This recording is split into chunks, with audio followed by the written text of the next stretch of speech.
Yerwada police स्टेशनच्या पथकानं ही धडाकेबाज कारवाई करत गुन्हेगारांना अटक केली असून त्यांच्याकडून घातक शस्त्रे जप्त करण्यात आली आहेत.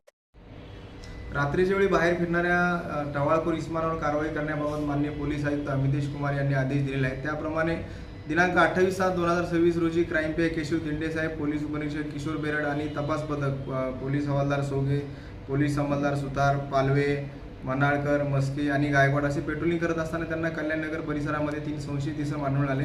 त्यांच्याकडे खात्रीशीरपणे चौकशी केली असता एकाकडे पिस्टल, राऊंड आणि ती मोटरसायकल त्यांच्याकडे अवैधरित्या ताब्यात मिळालेली आहे. त्या आरोपींना आपण सखोल चौकशी केली असता एका आरोपीचं नाव आहे महेश कांबळे, ज्याच्यावरती नरे पोलीस स्टेशन येथे गुन्हा दाखल आहे. त्या गुन्ह्यामध्ये तो पाहिजे आरोपी आहे. 3/25 गुन्हा दाखल आहे, त्यामुळे तो पाहिजे आरोपी आहे. तर दुसरा आरोपी आहे गणेश पवार, याच्यावरती वारजे माळवाडी पोलीस स्टेशन येथे सुद्धा मोक्का अंतर्गत गुन्हा दाखल आहे आणि इतरही गुन्हे दाखल आहेत.